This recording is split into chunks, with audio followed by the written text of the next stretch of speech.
Have UFOs crashed on Earth? Have we made alien contact? Is the US government covering up a massive UFO conspiracy?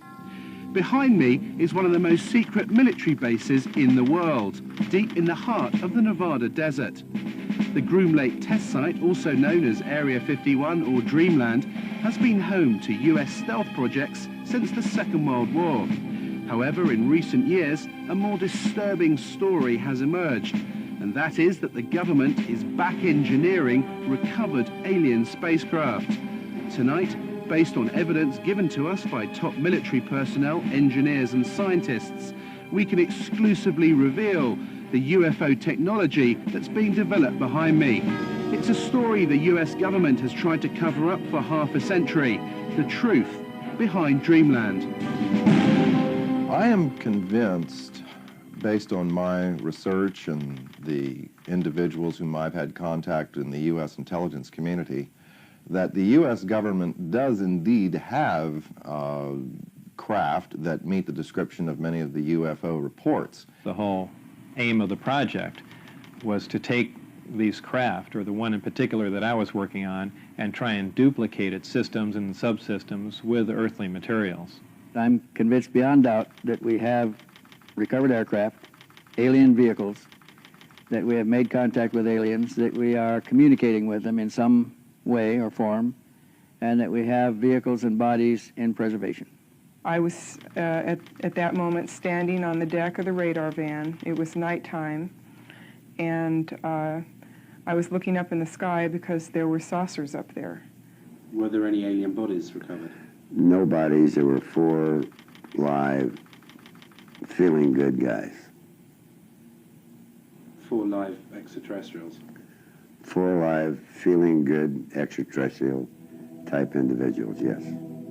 They are here, whoever they are, wherever they came from, whatever they're doing. Other intelligences are messing around on our planet. I think that too many people's butts are on the line with this, that they lied to us too long, that a lot of people have stolen legitimate national security money to keep this cover-up going, that they have perpetuated disinformation schemes on the American public, probably on the British public. The Air Force knows that there was a crash saucer, there were alien bodies recovered, that there have been aircraft that have gone up to chase UFOs and have not come back. They know that we're dealing with the biggest story of the millennium. Set on a remote dry lake bed 80 miles outside Las Vegas, Area 51 is just one part of the massive Nellis Air Force Base, which is roughly the same size as Switzerland. It was commissioned by President Truman in the 1950s as a top-secret location to develop and test America's new generation of post-war aircraft. In the technology fever of the 1950s, the base soon became home to the most exotic flying craft of its day. More recently, it is where the F-117 stealth aircraft was developed and test flown.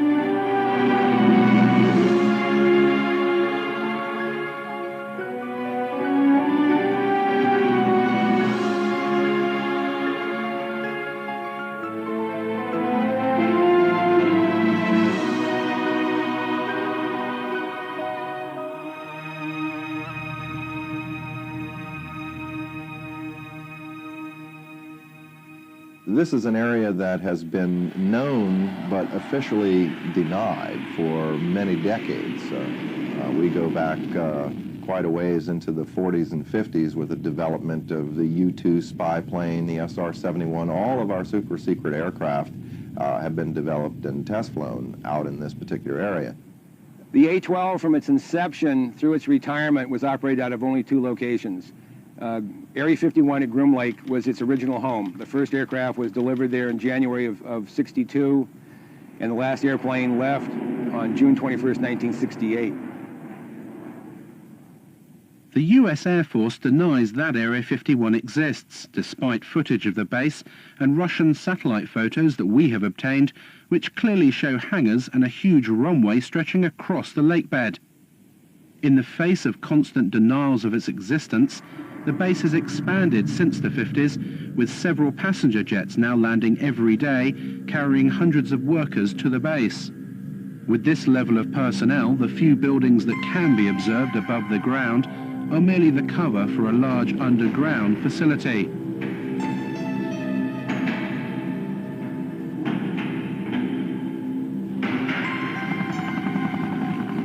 Security at the base is unprecedented and secrecy is paramount.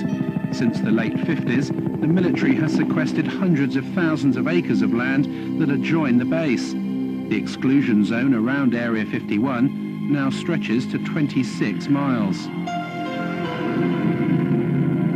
The secret status of the base is very, very well preserved. And even if people are talking about the operation of the U-2s back in the 1950s, 40 years ago, they're still not allowed to identify the base by name or by location. All they can say is it is a remote facility. This place is an old anachronism from the Cold War. This is a place that harkens back to the old days, and because the military is continuing to treat it as a top secret facility that doesn't exist, it attracts attention. Naturally, everyone wants to know what goes on here. There is no question that the facility is there, that the government has said very little in the past about it, that it has the right to test things like the U-2, like the SR-71, like the stealth aircraft. People forget the stealth aircraft, over $10 million spent on developing it, and more than a decade before its existence was even announced. That's what you do out at Groom Lake. Now, the real question, I suppose, is, are there any flying saucers out there? We took to the skies to see the base for ourselves. Flying at an altitude of 10,000 feet, we edged to within 1 mile of the restricted zone.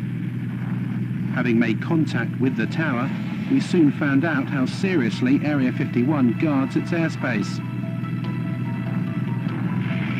From you, remain on the 4375, going off right, pick you back up in a few miles. We're just curious, is there any activity today out at the Groom Lake area? Any activity where, sir? Out at the Groom Lake area. Lake meet 60, I don't have any of that information available. Dude, L control on guard. When working reveille mole, squawk altitude, acknowledge with an IDID. The Ellis approach controller now is just getting a little concerned that we're getting close now. We've just been buzzed by 2 F-16 fighters. They passed our bow at about 800 to 1,000 miles an hour. These guys aren't messing around. They don't want us to be here. In fact, there's another one just gone by the bow there. They're either trying to get us out of the area quickly or force us to land. And there goes another one. Well, that was really close, right off the right side. I'd say that was within a mile and a half. Well, you can see him, boy. That was amazing. And they have TCAS on board, so they definitely had radar contact with us. That was really close. In 1989, one man blew the lid off Dreamland. His name was Bob Lazar, and he claimed to have worked at the Groom Lake site, back engineering recovered alien spacecraft. The base is against the side of a mountain, or small mountain, big hill. There are 9 hangar doors, and the hangar doors are not just shiny metal out in the desert. They are painted or sprayed with a sand texture to them, and from what I can ascertain, to prevent satellites from photographing the installation, so they look like the mountain range. It was pretty effective from what I could see. On the first occasion when I drove out there, all the hangar doors were closed, but at close range you could tell that they were doors and they would open. We drove around the left side of the installation, and there was the main entrance in there, and went through some gates and a security check and went inside, and it seemed like a typical government building.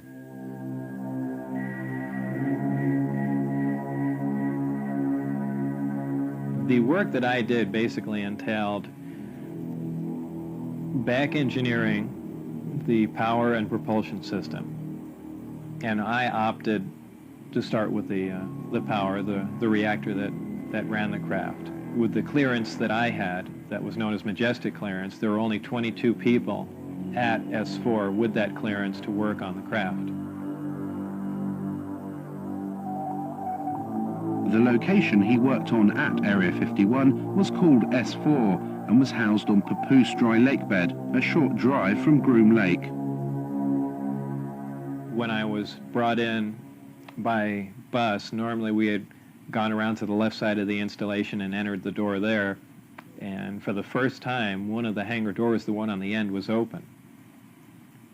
The bus drove up and we stopped there, and clear as day, in the hangar, taking up almost all the hangar, was the disc.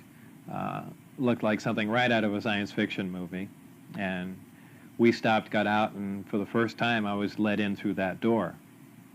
And as I walked in there, I thought, well, this is the new advanced aircraft we've been working on, and this is why people keep seeing flying saucers, because it's ours, and we've just been testing it, probably for all these years. And when I walked alongside it, I ran my hand on it. I say it's metal because it was cold, so I just assume it was some sort of metal. And in fact, by the hatch that was taken off, there was an opening there, and it had a little backwards American flag stuck on it. So I was positive it was something we had manufactured. I was allowed in the craft on one occasion to see the placement of these systems in case it was important to their operation. So I was, of course, escorted in the craft, and it was obviously made to be piloted by something smaller than the average human being, very cramped in there. There was a sub-level where a little collapsing floor member opened, and I could stick my head and upper torso down underneath with a flashlight to see how the gravity amplifiers hung upside down.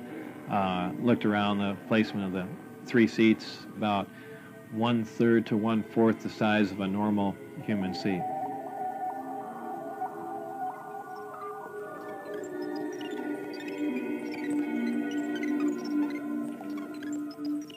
At one point when I was in the craft, one of the archways became transparent. There were some technicians working on something else that I had no knowledge of. So, and also something began to scroll up on the screen. So it might have been possible that the skin of the craft, whether under, electrical influence or something else, could at times become either transparent to look outside, or be used as some sort of video screen.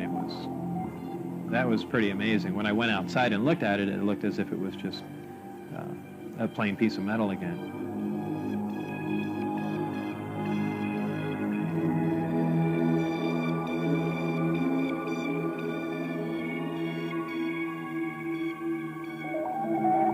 A lot of people say, boy, it must have been exciting to go in there, and I always say it wasn't. It was a very ominous feeling. You really had because it's so, I know it sounds silly, but it's so unearthly in there. Nothing had a sharp edge to it. It was if the seats, the amplifiers that were in there, everything, as if it was made out of wax and heated for just a little bit and then cooled off. Everything had a smooth curve to it, even where a chair met the floor was blended into it. It was as if the entire craft was injection molded. No one, let alone Bob Lazar, have been able to verify any of his academic or professional credentials. In 1990, he was convicted of pandering and declared bankrupt. In court, he simply described his occupation as a self-employed photo processor. Is Lazar a fraud? Did he work at S4? Or was he set up by the military to release certain information about the base? The notion that he would make a great patsy and he's the perfect scientist to work on such a project is interesting science fiction. In the first place, we have no reason to say he's a scientist. No diplomas, no papers, no memberships, nothing. In the second place, I worked on security for 14 years. People take security far more seriously than that. One of the strange statements he's made, there are only 22 people working on this thing. Well, you get more than that working on devising a new mousetrap for the government anyway. That makes no sense. And, it has all the trimmings, his story, of a Walter Mitty story. Somebody in his imagination was, stronger, brighter, faster than anybody else. I did a variety of research relative to Bob Lazar. I actually met him. I obtained a copy of his, what they call a W-2 form, which is one of the IRS documents associated with pay. His particular form indicated that he worked for the U.S. Department of Naval Intelligence. My investigation of this document and the claims that Bob Lazar made followed a very strict path of sound research. I contacted the U.S. Department of Naval Intelligence and indeed verified that they were likely responsible for presenting that W-2. I investigated the issue with the Internal Revenue Service. They informed me the exact words were, it appears to be legit, that it was a genuine document. It was not something that had been fabricated. There were a variety of numbers, contract numbers and so forth, issued on the document, which I was able to research, again finding that these were highly classified numbers. In fact, Internal Revenue Service ran into a brick wall when it came to trying to track down the actual employer associated with the document. He gave me information about his background, educational background and employment background. I started with his claim to have worked at Los Alamos Lab. I figured, well, that's a good starting point. If he worked at Los Alamos, it's pretty likely that he had an education somewhere. They don't just hire people off the street. And if he worked at Los Alamos, especially on classified projects, it's at least reasonable to assume he could have been hired somewhere else in Nevada to work on similar projects. We went to Los Alamos and got nothing even close to cooperation. They wouldn't respond to our phone calls. They say, we have no information on Bob Lazar. There's nothing in the files. I said, are you sure now? No, nothing in the files. I showed them the phone book entry that Bob had kept that said he was there. I showed him the newspaper article that showed that he was there. Are you certain that you don't have a Bob Lazar? Well, maybe we had a Bob Lazar. Here's an ID number, but he didn't work for us. He worked for someone else. Basically, Los Alamos Lab tried to thwart me at every step. Were completely uncooperative in trying to get information about Bob, and I found that to be the case at every step of the way in trying to verify his background. I'm the one that couldn't find any records or anything. I mean, I'm the one that brought that up, because I was the first one to run into that. Initially, I couldn't get a hold of my birth certificate either, and that was one of the things that concerned me, is they might be trying to make me essentially a non-person. I think it's most likely that Bob Lazar was indeed set up to be the conduit for certain information relating to this extraterrestrial project. On one occasion in the desert, Bob Lazar saw a flying disc being tested. I was brought into the hangar for one of the short duration tests, and the craft was already outside on the lake bed, and lifted off silently and was drifted around for a bit and set back down, and that was pretty much of a marvelous sight. It's a huge thing. It's like seeing a house lift off the ground quietly. It's just, you can't imagine the energy involved to do that and not to make any noise at all. There was some audio communication with the craft, and so I can only assume that there were humans on board, and somehow they had managed to squeeze themselves into those little seats or put something in there to sit on, and obviously they knew how to operate whatever controls there was, or fabricate their own, or retrofit it with something. The Apollo space missions of the 1960s stirred America into space fever. But as the country's finest astronauts hurtled skywards in conventional rockets, did the president know of the existence of sources and propulsion systems that were literally out of this world?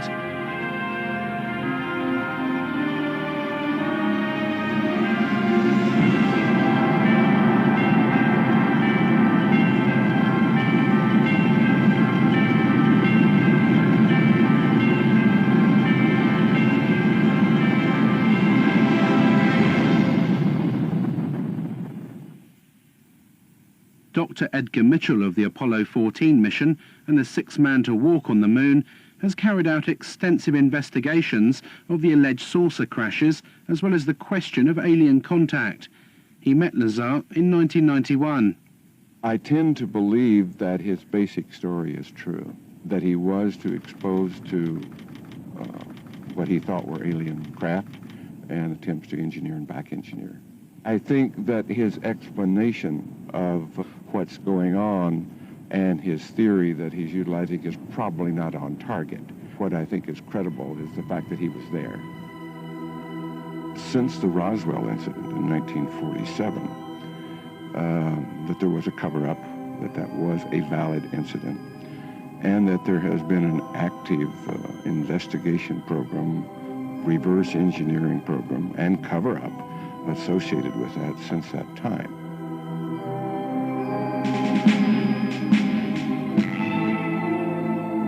After working at S4 for several months and in clear violation of his top-secret clearance, Bob Lazar decided to tell his closest friend, Gene Huff, about his work at the base. My reaction was to, without pressing him against his will, find out more, get him to tell me anything I could. And it wasn't disbelief. I think I was actually motivated to further read. I started investigating other books on UFOs and other researchers' information to see if anyone knew anything, and needless to say, they didn't know what Bob knew. 1 month later, in March 1989, Bob Lazar went one step further. He decided to take his friends to the desert and show them a flying disc test. I remembered most of the days and times of testing. So I believe it was 8 or 9 o'clock on a Wednesday night, somewhere in March '89, I believe. We went out with Gene Huff, my ex-wife, and John Lear. Shortly after the flight time that I had recorded, white light came up off the ground and hovered, and then began doing radical step maneuvers and darting from one side of the sky to the other, doing some impossible flight characteristics. But at times the craft had glowed tremendously bright, where we thought, being miles and miles away, we thought there was something wrong and the craft was going to explode, so much so that we all got behind the car. It actually came closer. It came down the mountain range toward us to where we could actually see it was elliptically shaped. It looked like something that, it's strange to explain. It looks like an explosion that starts to explode and stops and doesn't explode and dissipate. That's how bright the light is. Your brain interprets it as an explosion about to happen. On his third visit with his friends to observe the discs at night, Bob Lazar was arrested. He was taken to an unknown location for interrogation and never returned to Area 51. They threatened my wife. They threatened to kill my wife. They said they'd stop at nothing. They said they thought they made that very clear. They couldn't believe that I had taken anyone out there to show them that, much less left with information like the flight test data, and wanted to know what else I had said, who else I had told specifically. Security agents from the OFI, the Office of Federal Investigation, had been witnessed doing random security checks at his house. There was almost no question in anyone's mind, anyone in Bob's immediate life who talked with him on the telephone, that his phone was tapped. I mean, strange things would happen on Bob's phone and really continue to this day. Dennis Mariani, who was my supervisor, called, and all he said was, "Do you have any idea what we're going to do to you now?" And that was the end of the phone call. They were crazy. They really were. They were completely out of control. When you go to work out at those locations, you sign away your constitutional rights. You sign a piece of paper saying that if you violate your security agreement and you discuss programs that you're working on without a trial, without right of appeal, you're going to go to Leavenworth Federal Penitentiary for 20 years. That's a real big incentive to keep your mouth shut. We had an engineer who worked at this TV station who, before he was here, had worked at Area 51 and had seen one of these craft under a tarp. Walked into a place he probably shouldn't have been. I arranged to do an interview with him. He lives in another city, in another state. He agreed reluctantly as long as I would block out his face. Well, we make the arrangements on the phone. The interview is supposed to happen the next day. He gets up, goes to work. There are two men in a car outside of his house talking into a radio. They follow him to work. When he gets out of work, they follow him home. No interview.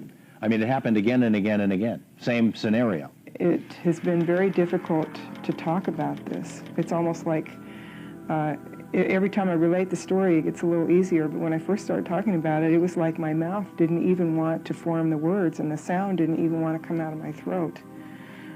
So I can only guess from that there was a very strong suggestion given to me not to talk about this, not to remember it, and if I did remember it, not to ever talk about it to anyone.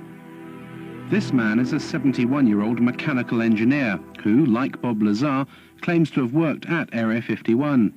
He started working there in the 1950s on a flying disc simulator built to train US pilots. He said he's been given permission to talk to us about certain specific aspects of his work, but asked us not to reveal his identity. We received a disc from extraterrestrials. This particular one that I had to work on, or did work on, was from the Kingman crash, and that was later on taken to a Nevada test site where, at the time, I didn't know. Were there any alien bodies recovered? No bodies. There were 4 live, feeling good guys. 4 live extraterrestrials?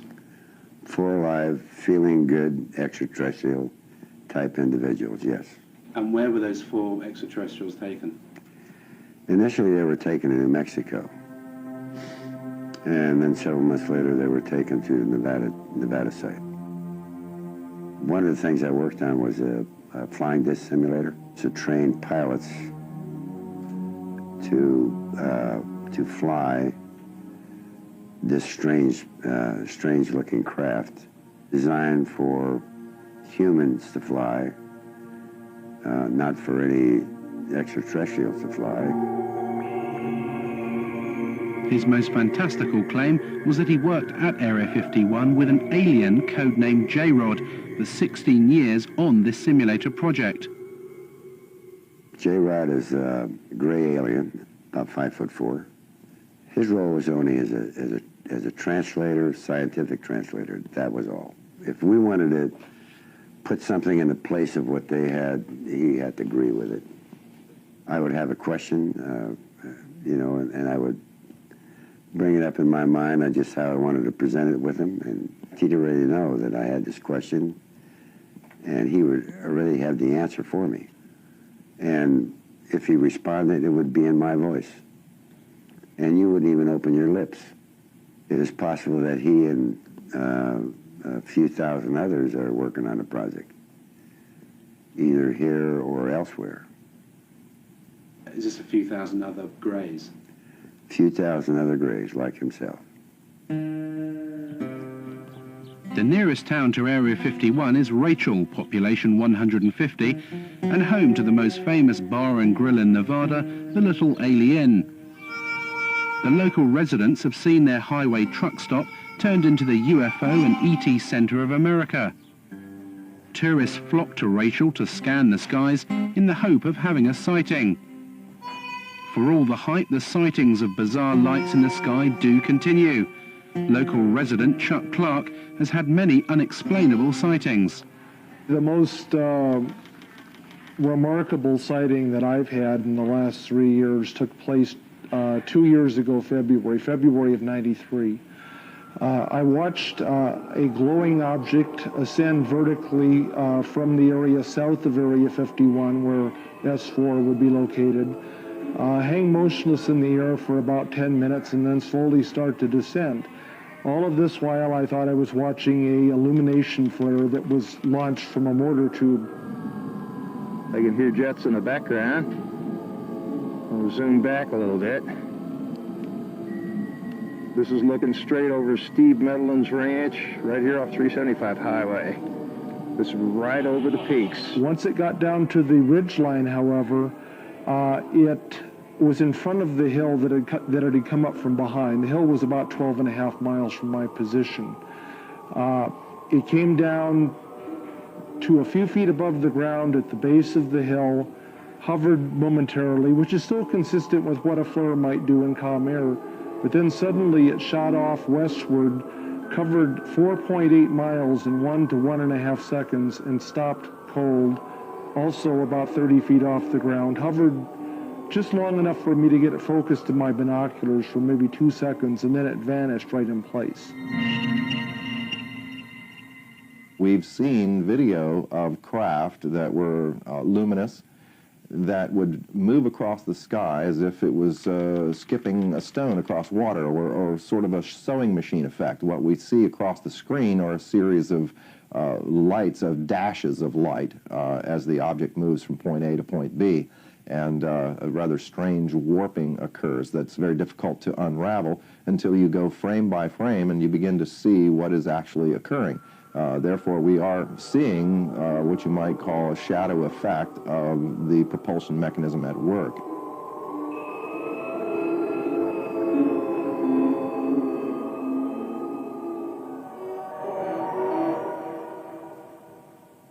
I've spoken to several people who've seen UFOs or disc-shaped craft out there.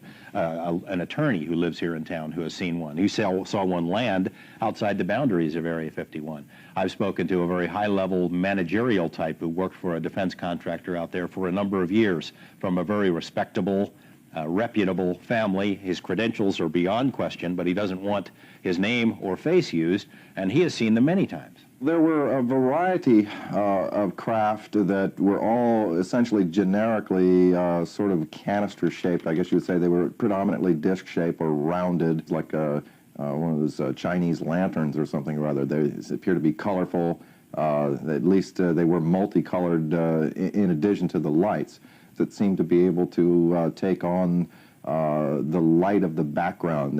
They could camouflage themselves somewhat in the sky by absorbing the blue light from the sky and clouds.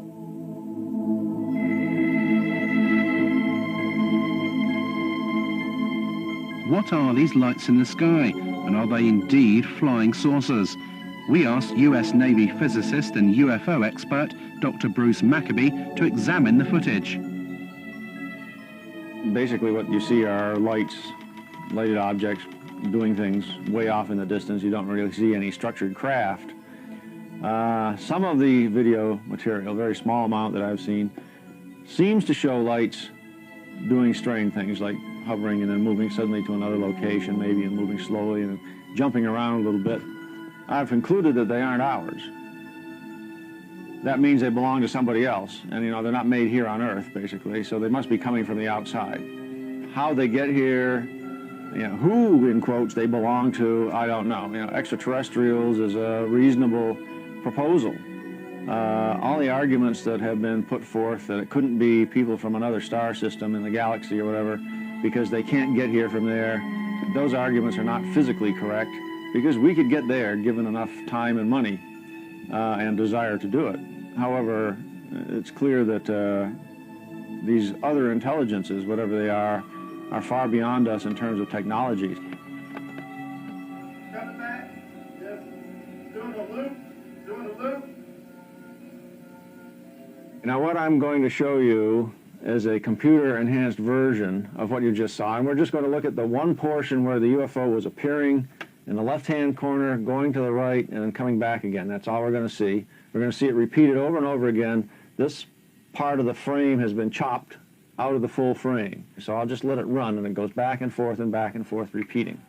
And if we stop it, and here's the shadow, and here's the UFO. So basically we have a triangle with one side and two angles that we know. The net result is I can calculate the UFO position in three-dimensional space. Right. Turns out to be about 7,000 feet away from the camera. So having analysed it, what we seem to have here, Bruce, is a genuine UFO. Yes, there is an object out there 7,000 feet away. It wasn't one of ours. It's about 30 feet in size. A genuine UFO.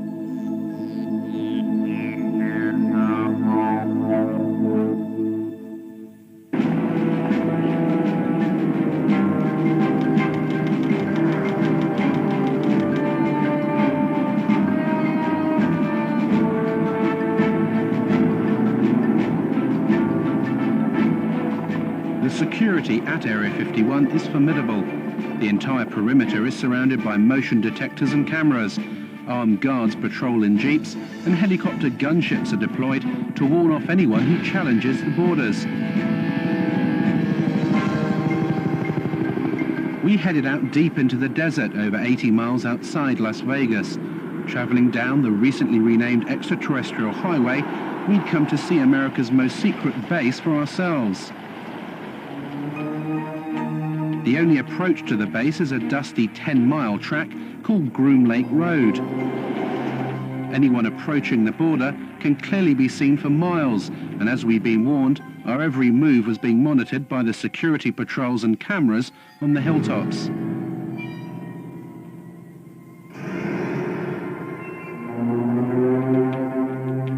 This is as far as you can come to go to the Groom Lake base. It actually says on these signs that use of deadly force is authorized. There are security patrols all over these hills. They've been watching us for the best part of the last hour. There are motion sensors, security cameras, and if I did walk over this line, I'd be immediately arrested, taken to the guardhouse, and interrogated for anything up to a week. As soon as you step over the line, past this sign, you lose all rights.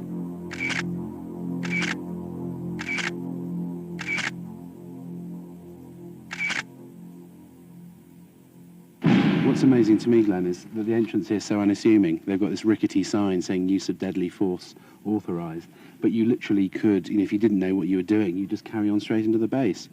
That's the idea. You don't encounter any people here. If you went into the guardhouse that's there about a quarter mile in, you'd be arrested immediately because you've already passed those signs. They don't want to answer any questions, so they don't put any people in vulnerable positions. And as you come off the highway up there, the extraterrestrial highway, there's no sign saying Groom Lake. There's nothing, is there? No, I've put up a secret base sign up there occasionally. Secret base this way, but it doesn't stay up for very long. And on foot or in car, this is as close as you can get to Groom Lake, isn't it? This is physically as close as you can get. Unfortunately, you can't see anything from here at all. How far are we actually away from the base? We're about 13 miles northeast of the base right now. Right. And if we continued up this road, if we drove into the base now past the signs, we'd be arrested. If you drove beyond here 20 feet, you'd be intercepted. As night fell and determined to see the secret facility, we headed for Tikaboo Peak, which overlooks the base 7,000 feet above the desert. At our base camp, I talked to Glenn Campbell, who founded the Area 51 Research Center in Rachel and who produces the Groom Lake Desert Rat newsletter. He gave up a successful career in computers to devote his life to uncovering the truths of dreamland. This is a large facility as big as the state of Connecticut. It's got lots of unknown, unexplored areas that you could store anything you want. Area 51 is only the best known secret base of a vast complex. They could house a lot of different things we don't know about. But there's actually no fencing, is there? Yet they know when you cross that line. It's simply marked by orange posts every few hundred feet. It's easy to wander across this line, but as soon as you do, they're going to detect you and they'll be right on you. This is a very harsh military border. It's not a place for tourists. Military has never said there are no UFOs. It's never directly denied any of the Area 51 stories. It would have been so simple when these claims came out, these Papoose Lake claims, for the military to simply say, look, we have nothing there. They could take a few reporters to this area and show them, nothing there. The military hasn't done it. The military has stonewalled. It has remained silent. And that's the most damning thing that they can do. At 3 a.m. we started our final ascent of Tikaboo. We needed to reach the summit before daybreak in order to see the base lit up for its nighttime test flights. Even at night, the roar of the jet shattered the silence of the desert.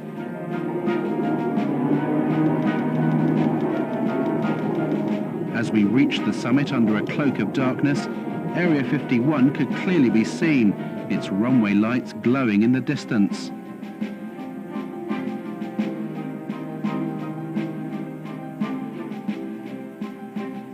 After trekking for several hours, we finally set up camp here, some 7,000 feet up. And since the crack of dawn, we've been watching non-existent flights, ferrying non-existent personnel to this non-existent base.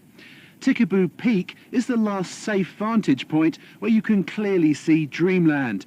But how long before this too is claimed by the military?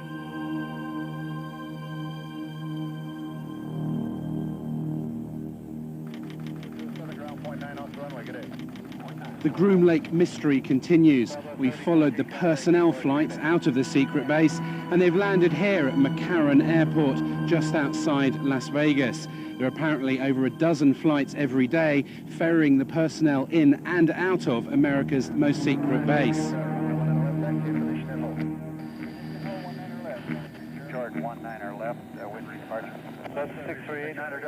I was called at a random time. The operator would say, "Mr. Lazar, it's now 4:15 a.m. We expect you to be at McCarran Airport at 4:45. Your plane will be leaving at such and such time." I'd drive there, check in, board the plane, and the plane would fly out to Groom Lake.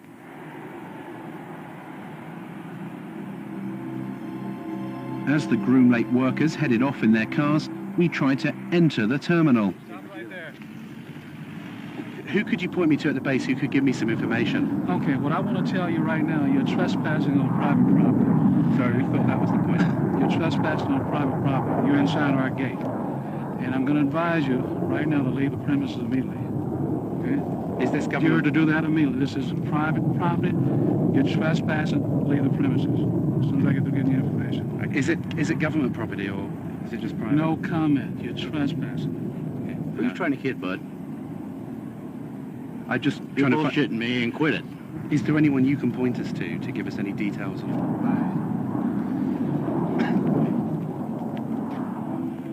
As we were ejected from the airport, yet another Janet flight left for Groom Lake. Reporting 737, wind calm, runway 19 left, Liberty Takeoff. 19 left, early left turn. Roger, early left turn to 150, cruise field south of sunset. 31. Janet 3, Janet 605, cross runway 25 right, kind of ground point 1 on the other side, good day. Our investigations have revealed that a private company is working with the US military at Area 51. We believe this is the company, EG&G Special Projects. It's worked for the last 50 years on top secret and sensitive projects with the US government, and it's said to control the Janet flights that take the workers to the base, as well as all the security and technical support for the back engineering of alien spacecraft. I did not work for EG&G directly. I was just interviewed in one of their facilities at McCarran Airport. A short time later, I was called back in for this new job at S4, and they had explained to me that it dealt with some sort of field propulsion system, and I was just under the assumption that this is an advanced type of aircraft that's being worked on, and I was excited about the position. You have to leave the private property. Okay. So actually cut your camera off and please leave. Does it have any connection with the Groom Lake base? I'm asking you to leave the property.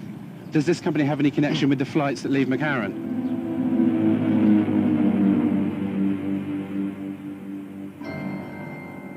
EG&G has been the central civilian contractor for Groom Lake basically since the beginning. They're the people who, military folks come and go, other contractors come and go. EG&G has had the contract since the very beginning. So if anyone were to know what's going on out there, it'd be EG&G. They're not talking. We phoned EG&G to clarify what their role is at the base, but they would only confirm that the company is working on several classified Department of Defense contracts at various remote locations in Nevada. They would not comment on the exact nature of the work, but did state that it was connected with EMP, electromagnetic propulsion.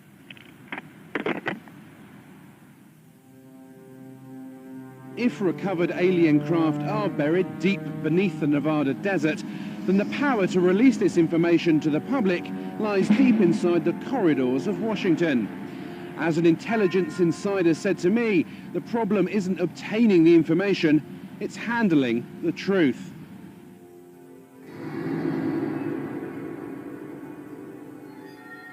Are these alien craft above Groom Lake, or are they man-made? Have the US military developed the technology to build flying discs? Join us next time on Dreamland. There's a great deal of legitimacy to this UFO phenomenon, to the issue of alien intelligence. This is something that's not at all new to the US military. There's programs that they're working on today that are 50 years ahead of anything that you and I can even conceive of. The black project teams are operating without oversight from official committees, from Congress, if you will. I find that exceedingly distressing, frightening, the ultimate big brother scenario. Everything is being run by the ETs. They're so far beyond us in terms of technology that I don't think we would have a chance. I don't think we've yet scratched the surface on what's happening out there with regard to flying saucers. There are a variety of activities, some of which are classified throughout what is often called the Air Force's Nellis Range Complex. The range is used for the testing of technologies and systems and training for operations critical to the effectiveness of U.S. military forces and the security of the United States. There is an operating location near Groom Dry Lake. Some specific activities and operations conducted on the Nellis Range, both past and present, remain classified and cannot be discussed. Based on the evidence of former workers and the unexplainable lights in the sky, there is little doubt that Area 51, seen here in the distance, does house flying craft that are literally out of this world. If recovered alien spacecraft and bodies have been taken to this remote location since the 1950s, could a secret of this size be kept under wraps for so long? And if so, who's keeping it? We're dealing with a cosmic Watergate. That means that some few people within the governments of the United States, Canada, Britain, and undoubtedly other countries have known since July 1947, when at least 2 crashed flying saucers and several alien bodies were recovered in New Mexico, that indeed some UFOs are extraterrestrial spacecraft.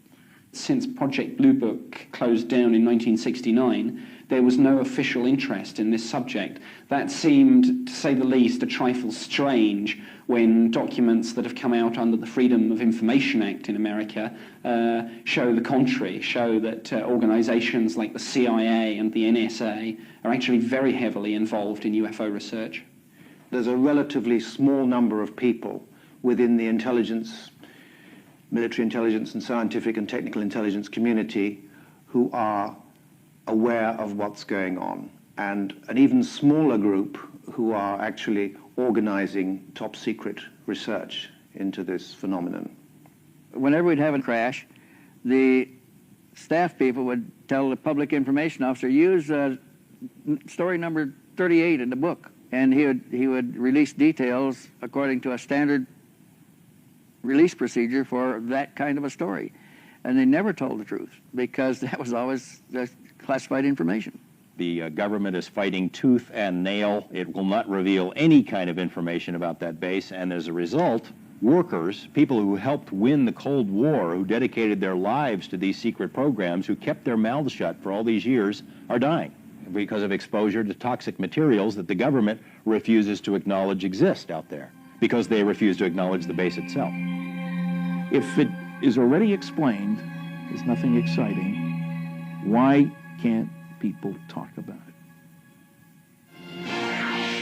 Presenting Cosmic Journey. One of the most revealing glimpses of just what the Pentagon knew about the existence of crash saucers and alien contact came in 1989 with the development of a top-secret project codenamed Cosmic Journey. Cosmic Journey is a new experience in live entertainment, a new concept and a new dimension. This is something that no one should miss, and I guarantee you that millions and millions of people throughout the world will remember this for the rest of their life. Its aim was to display to the public, by way of a travelling exhibition, the crashed craft and preserved alien bodies that the government had in its possession. The Pentagon enlisted the help of Bob Exler, a NASA mission specialist in robotics, who was also a respected UFO researcher. At a series of meetings in Washington in 1989, military officials set out their plans to Exler.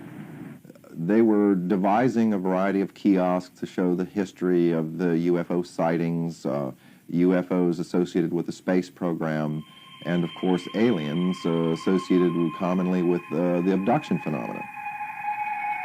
I was shown a photographic rendition that involved an actual, what appeared to be some form of an alien creature, typical to the gray aliens that have been referred to popularly in the publications and the press. The creature was encased in sort of a glass coffin-like structure that was being preserved. There was a lot of apparatus, tanks and so forth, probably some form of a cryogenic tank to preserve the body from decay.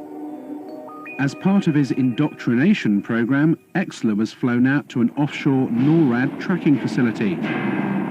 Traveling in unmarked black helicopters, they headed out 20 miles off the coast of Florida, landing on what looked like an oil rig. As we got into this facility, we descended to an area that I would describe as sort of a mezzanine area looking out over a control room. This was obviously a NORAD tracking facility. There was a huge screen. It represented an area of the southeast quadrant of the United States. Then there were a series of lights that were floating along sort of like the top of this grid area. There were 5 of them in all. Were labeled, by the way, on the screen as ASCs, and I heard someone make reference to alternative spacecraft. The craft went down into this grid, into this vortex area, and then dispersed. And no one seemed to be concerned at all. Presenting Cosmic Journey, an experiential entertainment concept of Kenneth Feld Productions. I've not since been contacted by anyone associated with the Cosmic Journey. There have been, since the publication of the book revealing the project itself, there have been a number of plausible denials by members associated with the project, and of course categorical denials on anything related to the more intrinsic alien issues. The only official UFO investigation that the United States will admit to was Project Blue Book. It was set up by President Truman in 1952 after a rash of UFO sightings over sensitive military areas. Was it a genuine attempt to investigate UFOs, or just a smokescreen to keep an increasingly anxious Congress and public at bay? The public was told everything's under control. Sign, grudge. Blue Book, that is the organization that's doing the UFO thing. We have access to the finest scientists. And there was a whole bunch of malarkey that went along with that. It was set up as a public information office to answer the questions on the UFO phenomena for the public. And their case information, their files, were sent down from upstairs, from where my office was, where my desk was. Usually cases that could be explained away, and those were used as sample cases in dealing with the public. Anything classified above confidential stayed upstairs and even went higher and never came into the purview of Blue Book at all. I don't think it was a genuine investigation in that the really sensitive reports were filtered out by a more important group than Project Blue Book. We have obtained copies of Project Blue Book documents. There are literally hundreds of reports of UFO sightings and eyewitness accounts from both civilians and military personnel, many that were unexplainable. Project Blue Book is still some 40 years later the most important body of evidence admitted by the US authorities that we have made contact with extraterrestrials. The investigation was closed down suddenly in 1969. No reason was given. Blue Book was the cover organization. That's the one you heard about as the only one ever mentioned. And as recently as last year, an Air Force letter to a senator said Blue Book was it, and when we closed it, we got out of the business. In reality, all these other groups concerned with monitoring the skies were continuing to look at militarily important cases. A light in the sky means nothing But if one goes buzzing down the runway at a strategic air command base where nuclear weapons are stored, which has happened, and we've got some records on that, that's of concern. We can say that the recent sightings are in no way connected with any secret development by any agency of the United States.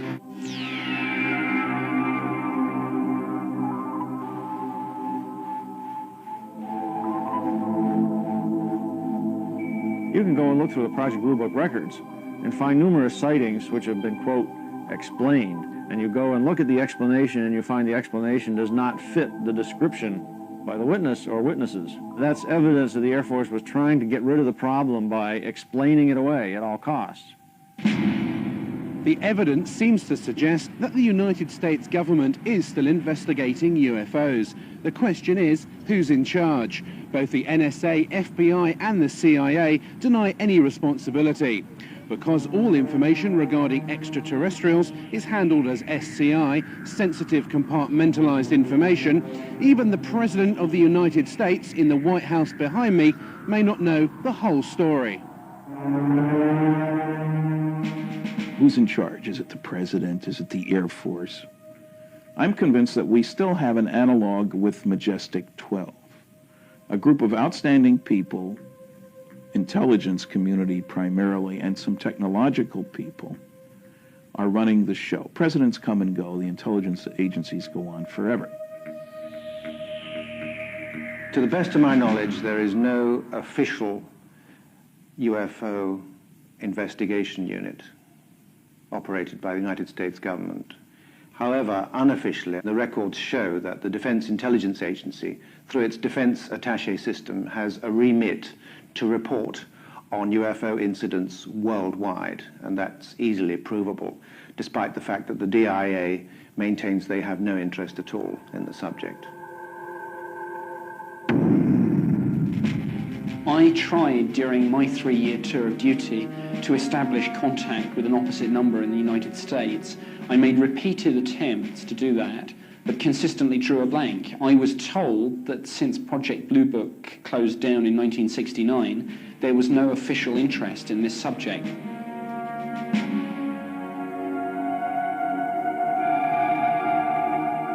I didn't work for the U.S. government. I worked for a satellite government of this country. As far as the Senate concerned, I think there was only one left, and that was Bob Dole.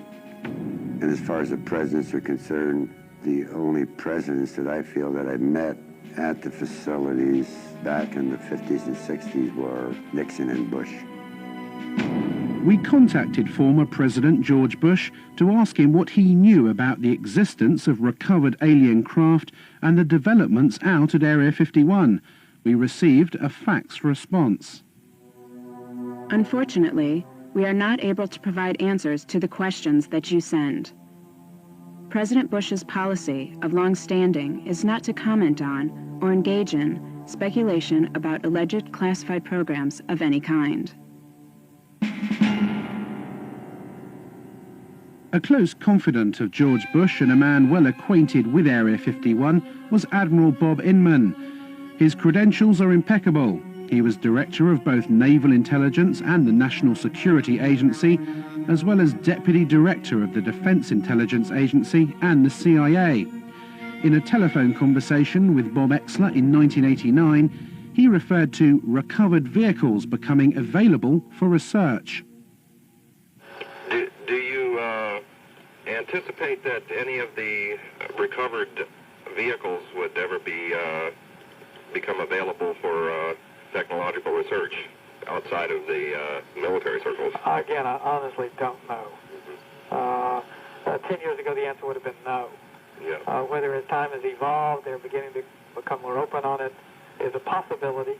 He knew from an official standpoint that these vehicles, these objects existed, that they were in military, U.S. military custody, and that there were scientific projects associated with those.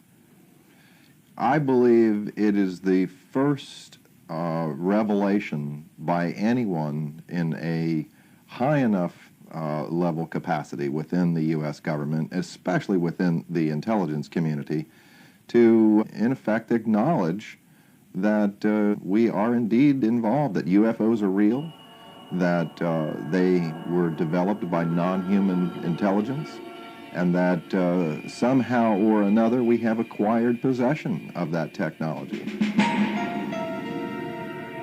Inman does not say much. There is no reference, there's no mention of UFOs, spacecraft, anything like that.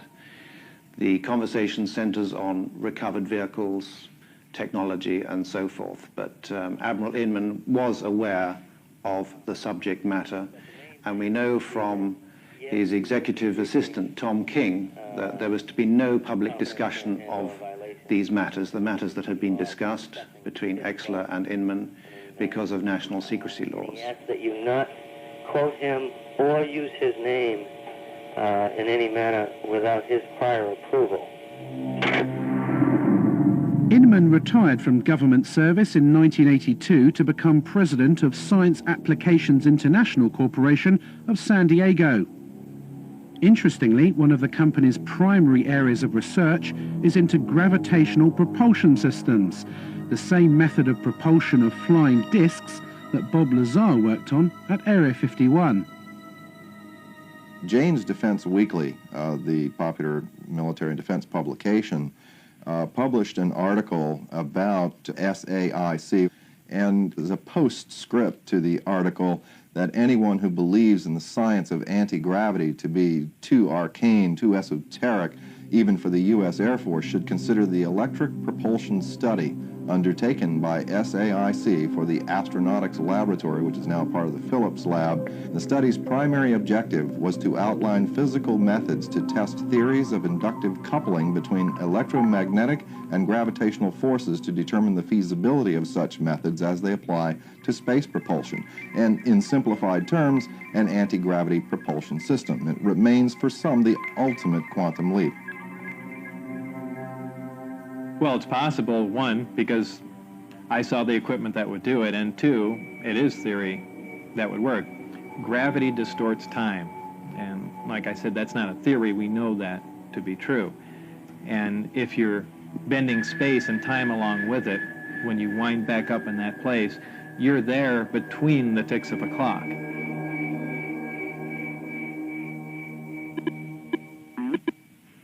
We called Admiral Inman to find out what he knows about Area 51 and why his company is developing this gravity propulsion system. Let me get right to the point that you're after. Yep. I had occasion in several different jobs to ask the question, was there any credible evidence? When I was the vice director at the Defense Intelligence Agency, the National Security Agency, the Central Intelligence Agency, I inquired at each of the three places at different times, do you have any credible evidence that would support the existence of UFO or, aliens? Yep. And the answer was always no.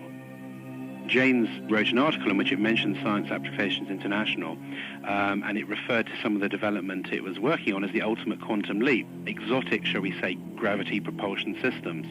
What exactly are those, and what are they used for flying craft? I'm pausing because I want to make sure I don't overstate the case. Right.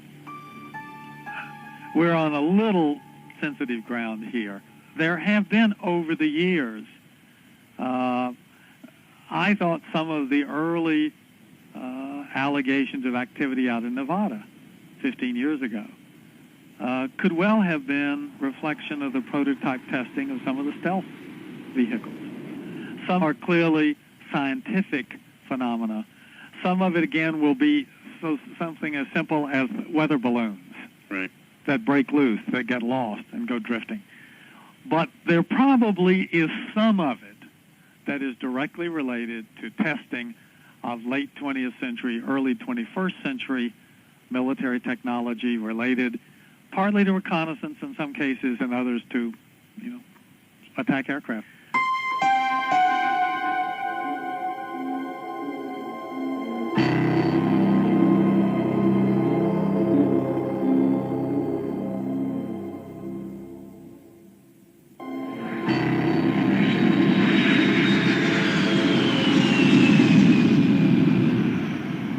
This is the Nellis Air Force Base, one of the top military installations in America. It's split into 4 main areas. The Tonopah and Nevada test sites, where America's top secret nuclear tests take place, as well as the Nellis bombing range, where the latest jets and bombers are put through their paces. It's also home to Area 51, so if there are flying saucers being tested over the desert, then the personnel at Nellis definitely know about it. We were contacted by a former radar operator at Nellis, who confirmed that she had witnessed a classified flying disc test out in the test range. She left the Air Force in 1985 and is too frightened to reveal her true identity. The flying disc test took place at night in the desert a few miles from the base. I was at that moment standing on the deck of the radar van. It was nighttime, and I was looking up in the sky because there were saucers up there. There were 10 to 15 saucers, and they were glowing orange on the bottom. The one that was closest to me, I could see in pretty good detail. I was standing with a group of people of whom I did not know any of them, and they did not appear to know each other. So it seemed like we were all very isolated. No one was talking to anyone.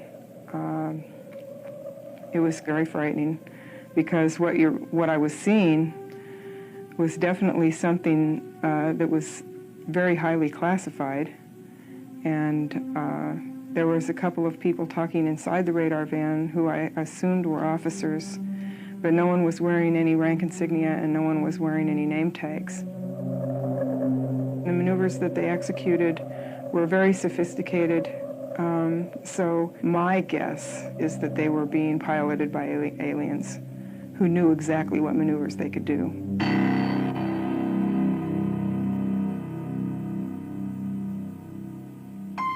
As part of the test, she was taken to what she believes was Area 51. We were taken to a medical facility that was very sophisticated. Someone came and took me into an examining room, and they had me lay down on a stainless steel table. And someone came in through the door, walked around the table up beside the right side of my head, saying in a real deadpan, monotone voice, "Stay calm, stay calm, stay calm." When he got up by the side of my head, he had a hypodermic needle hidden in his hand. He brought it up, and it went straight into the right side of my neck, and whatever chemical it was went straight to the brain.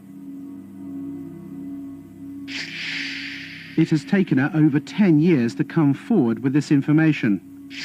It has been very difficult to talk about this. It's almost like every time I relate the story, it gets a little easier, but when I first started talking about it, it was like my mouth didn't even want to form the words, and the sound didn't even want to come out of my throat.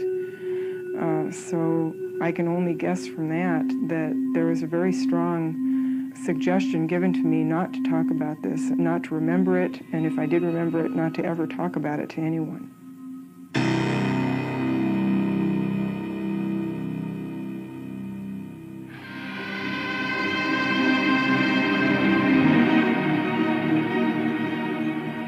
As recently as 10 years ago, this Lockheed A-12, which flew out of Groom Lake, was still one of the US Air Force's most top-secret military aircraft. If you'd seen it in the skies at night, you may be forgiven for thinking you'd just seen a UFO. So how many of the hundreds of thousands of UFO sightings every year are nothing more than military aircraft? And is the great secret of Groom Lake just a 21st century descendant of this airplane?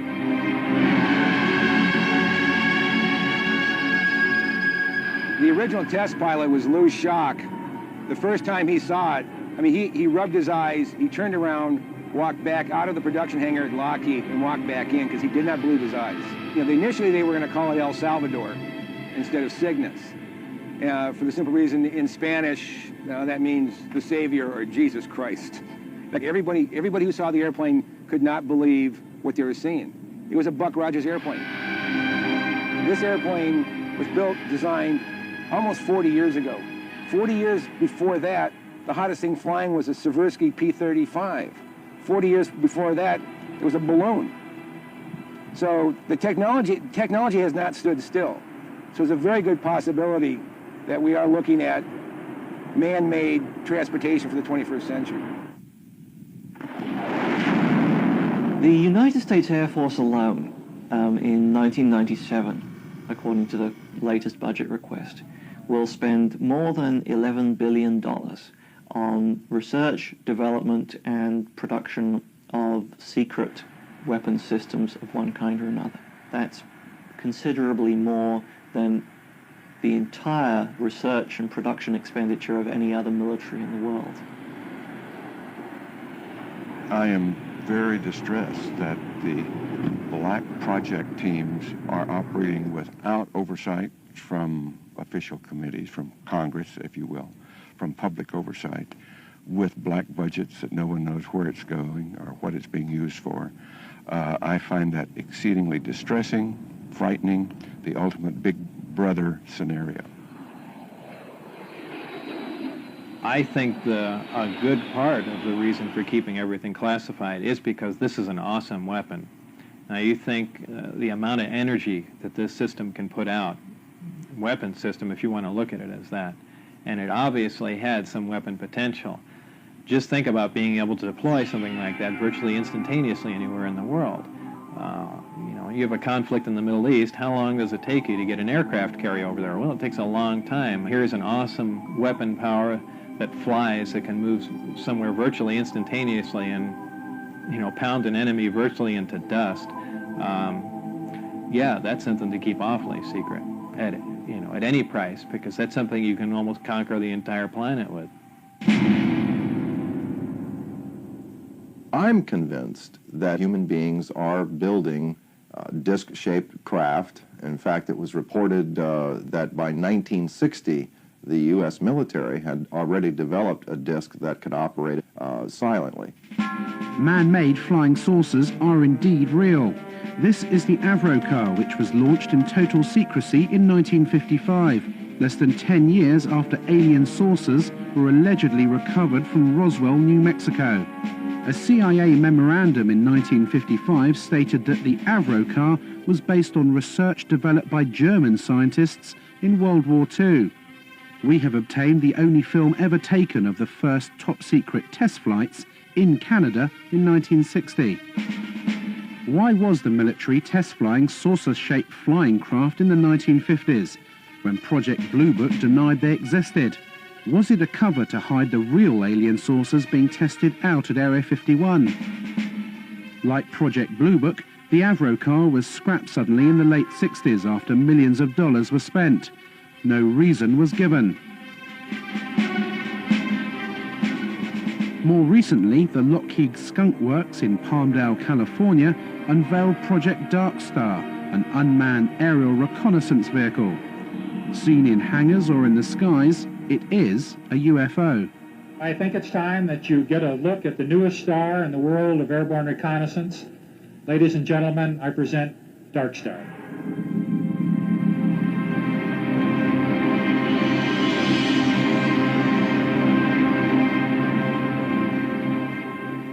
Dark Star is a very unusual looking aircraft. It has a saucer-shaped body and a pair of very long, slender wings attached to the back.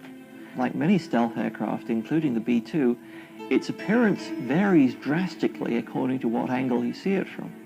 If, for example, you see the aircraft kind of edgeways on, you might well think that this was something totally foreign, totally unlike any conventional aircraft, and certainly much more like what people have described as flying saucers. I think it's quite possible that some of the things that are being developed in the United States today are of such a revolutionary nature and still very secret that when they are seen from time to time, as things inevitably do get seen when they're tested, that they could be mistaken for what people think are UFOs.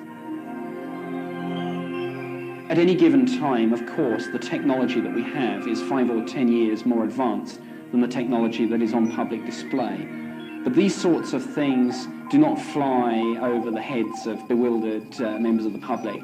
They fly exclusively in very clearly defined ranges and danger areas, so the sorts of things that are being reported as UFOs will not be ours. In September of 1947, the Air Force wrote to J. Edgar Hoover a letter saying we've checked all of our research projects, etc. You know, this would be not just the Air Force, but the Navy and the Army, everybody, and we have nothing that could create these flying disc sightings. The big UFO convention came to an end in Las Vegas last night, and afterwards, naturally, some of the members went out in the desert to search for UFOs. A news crew went along, too, and sure enough, it wasn't long before a mysterious, unidentified object appeared. Not too surprising, somewhere up there, you see it, because this patch of desert is right near a military test site. This looked like no aircraft lights that any of these folks had ever seen. Was it a bird? Was it a plane? Was it the Aurora, the secret plane? We don't know. More to come, I'm sure, and the Air Force is not saying anything as usual.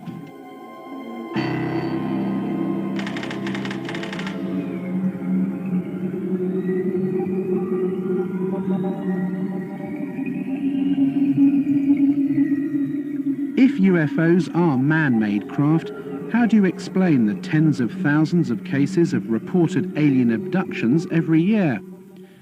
In 1975, 7 loggers were heading home after a day in the forest to Show Low, Arizona, and came across a bright light in the trees in the distance. Driving closer, they could clearly make out the shape of a flying saucer, which was lighting up the forest around them. Mike Rogers and Travis Walton were in the truck. Stop, Mike! Stop the truck! It had lighted spots on it and was basically metallic, had a metallic framework. My first feeling was that it looked rather beautiful. But at that time, it wasn't making any noise and it wasn't moving. It was just quietly perched there in the air. Travis! Travis! You son of a bitch! How are you doing? Oh, my God! When it started to move, the sound got real powerful, and I jumped for cover, and I got down behind this log, and the guys were yelling, "Get away from there," and they were swearing and everything, and I was getting, you know, pretty scared myself, and I made up my mind to make a run for it. And when I raised up, wham, something hit me. A beam of energy, a bolt of lightning, but it wasn't like lightning. It was like straight-sided, like a deliberate beam of energy, but it was so powerful it created like an explosion that lifted him off his feet and blew him backwards. And here's Travis flying back through the air. He landed some distance from where he'd been standing, landed flat on his back, and as he's going through the air, his arms outstretched, he looked lifeless at the time, like the concussion of it had already killed him or knocked him out or something.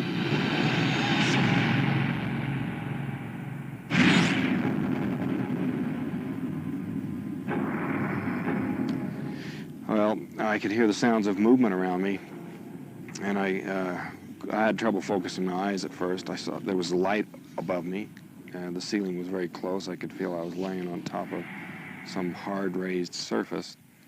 But when I finally got where I could focus my eyes, and I saw these creatures standing over me, I just flipped out. I just instantly became hysterical. I started screaming. I was definitely not in a hospital. And can you describe what these aliens look like? Well, they were basically humanoid, you know, 2 arms, 2 legs, like that. But they had very large heads, no hair, huge eyes, sort of a pale grayish-white skin, and they were wearing coveralls, a kind of a brownish coverall. After spending what Travis remembers to be an hour or 2 inside the craft, the aliens put a mask over his face and he awoke in the middle of the road with the craft above him. He'd been missing for 5 days. What do you say to people who say, you know, these 7 loggers in the woods just made this whole story up? I mean, you know, 7 people see the same thing. They stick by their stories for over 2 decades. You know, all of us have taken polygraph tests. Every theory the skeptics come up with is just absurd and easily proven so. Well, I spent a day with Travis and Mike Rogers. He passed the lie detector test. Their story is consistent. There were 5 other people there, after all, who saw part of these events unfold, and who also passed the lie detector test. His story is consistent. It's never changed. In a court of law, that would make the case. I found his story profoundly convincing.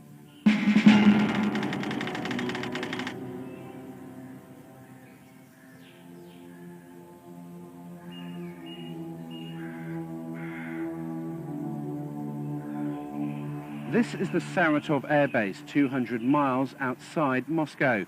Behind these barbed wire fences is the Russian equivalent to Area 51. If you thought only the US government had flying disc technology, then you'd be wrong. The Russians have been working on a secret project codenamed Taryelka since the Second World War.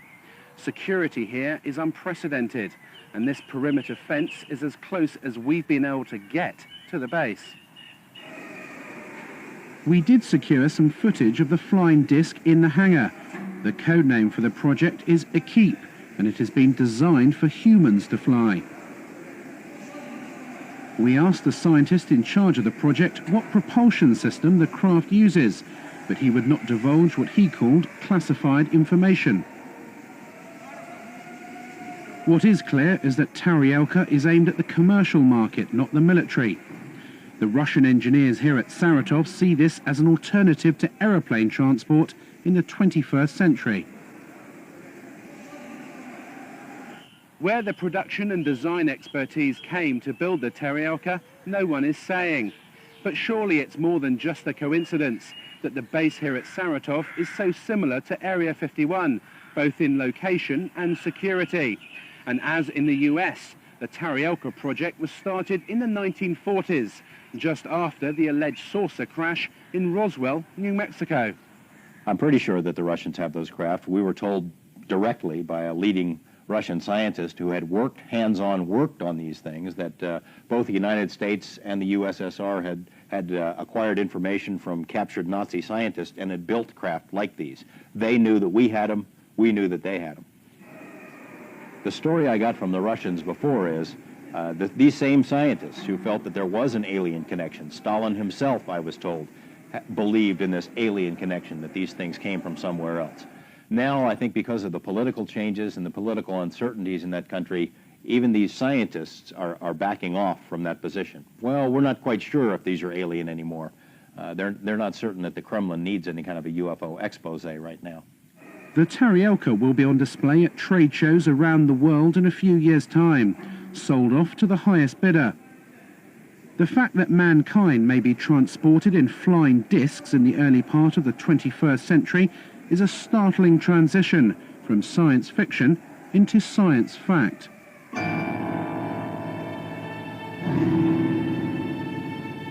Have alien saucers crashed on Earth, and have we back-engineered these craft to develop our own 21st century flying discs? The answer, however improbable, is yes. Area 51 does exist, and we have eyewitness accounts from at least 2 former workers at the base who confirm the existence of alien spacecraft. The truth seems to be out there, but will they ever admit it? It's likely to be a very long time before we discover what is actually being done out at Groom Lake now.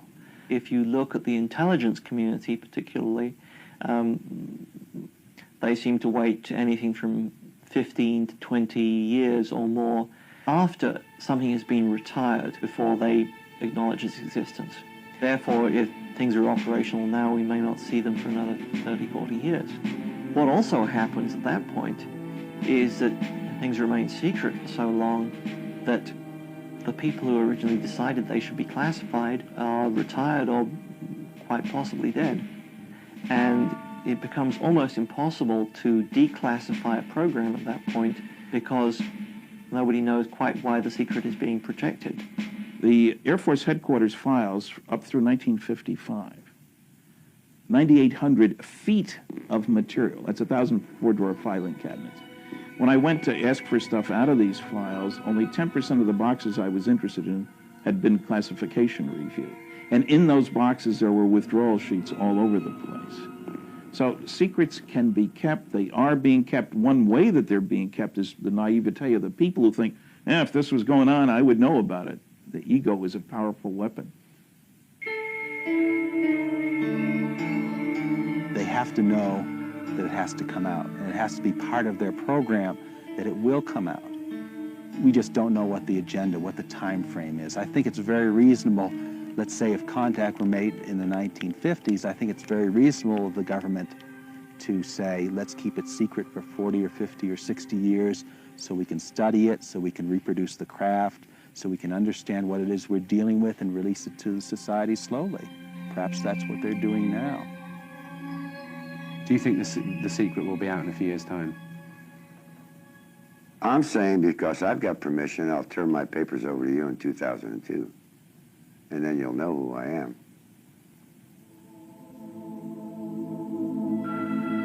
It's my impression that eventually there will be a weight of evidence so massive that society will admit that they are here, and at which point the government will have to admit that they've known a lot more than they've said all along.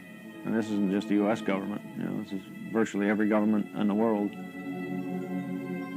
In 1979, the SETI program was set up to search the far reaches of space for intelligent life. It would seem that we now have an answer. The real reason for the cover-up is likely to be far more sinister than mere secret technology. We have to consider that the aliens themselves may be controlling the cover-up, especially if they don't really want us to know what they're doing here. Even if there is some communication between the government and them, everything is being run by the ETs. They're so far beyond us in terms of technology that I don't think we would have a chance.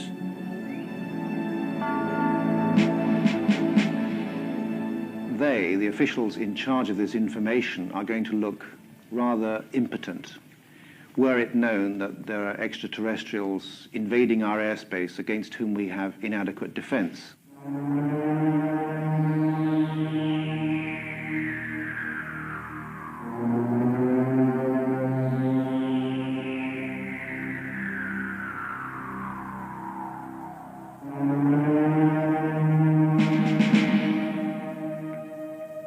We have investigated Dreamland for over a year. Whilst we didn't see any flying discs or alien bodies, we did see lights in the sky which could not have been aeroplanes, military or otherwise. We have proved beyond a shadow of a doubt that Area 51 and a large underground base out at Groom Lake does exist. We've seen the workers fly in and out of the facility and talked to alleged former workers at Area 51 about their back engineering of recovered alien spacecraft. We've seen actual footage of man-made flying discs, both American and Russian.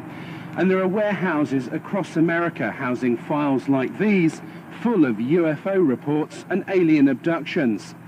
Is this body of evidence just a figment of someone's imagination? I think not.